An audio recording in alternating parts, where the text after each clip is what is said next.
Saat ini kan ada dua pasangan yang bersaing khusus di Jawa Tengah. Partainya sendiri ngeliatnya gimana? Ya nggak apa-apa ya, adanya calon kita lihat kompetisinya. Untuk peluang dari PDIP sendiri kan Mas Andika melawan Pak Lutfi yang notabene katanya didukung Kim. Ya memang didukung, bukan katanya. Iya. Kan PDI Perjuangan sendiri, partai lain semua ada di sana ya. Iya. Jadi Pak Andika didukung oleh PDI Perjuangan sendiri, Pak Lutfi dan Gus Yassin didukung oleh semuanya, semua partai. Dan buat saya ini kontestasi biasa saja karena tahun 2013 persis sama waktu saya maju. Jadi buat saya ini proses politik yang biasa saja. Siapa yang mendukung buat kami juga biasa, yang penting sah, yang penting tidak melanggar aturan gitu kan. Dan kalau ada terjadi pelanggaran, semua instrumen yang punya kewenangan bisa bertindak. Nah dengan cara itu maka forum demokrasinya atau ajang demokrasinya betul-betul menjadi demokratis. Yang penting buat saya itu kalau kita biasa, dan hari ini terbukti dari survei sekarang sama. Satu survei kalah dikit, satu survei menang dikit. Jadi saya anggap sama, masih di sampling error. Jadi dua kekuatannya akan bertanding, rasa-rasanya cukup berimbang sampai detik ini. Kalau saya sebagai pendukung Pak Andika dan Mas Hendy, kan 1,5 bulan yang lalu masih jauh tertinggal. Sekarang langsung bisa cus, terus bisa menyamai gitu ya. Itu yang menurut saya berita baik aja. Berarti masih yakin Jawa Tengah masih kandang banteng? Makin yakin karena kemarin kita konsolidasi dan kita jalan terus, setidaknya dari partai dan kemudian dari kawan-kawan. Mas, kemarin kan Pak Prabowo secara terbuka mendukung pasangan Pak Lutfi.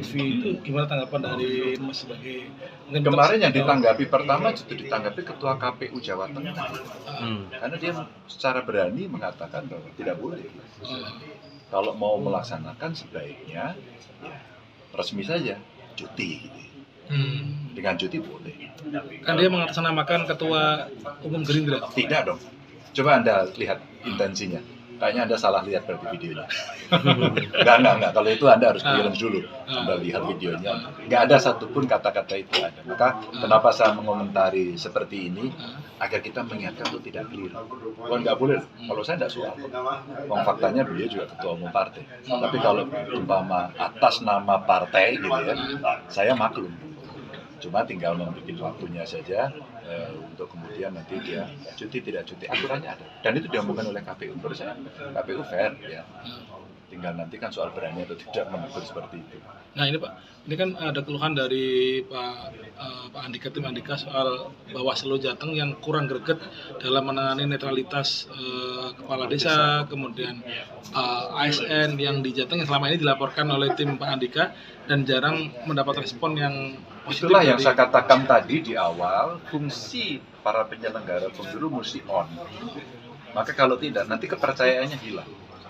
Maka kalau kemarin saya mengapresiasi, saya agak sedikit melihat fakta data gitu ya. Panwas Jateng keren loh kemarin. Dia mendatangi meng-OTT pertemuan KD, sayangnya nggak ada ngaku gitu kan. Tapi kan bubar itu dari cerita menarik. Tapi saya senang karena Komisi 2 kemarin menindaklanjuti. Ya, Komisi 2 menindaklanjuti, kemudian seluruh Jawa Tengah PJ-nya, bupati, wali kota yang existingnya diundang, terus kemudian dikontrol, jadi fungsi pengawasannya berjalan. Menurut saya itu cara yang baik untuk mengingatkan. Kembali pada statement awal saya tadi bahwa agar proses demokratisasinya ini betul-betul berjalan dengan. Yang kedua, tidak ada intervensi dari lembaga yang tidak berwenang begitu ya,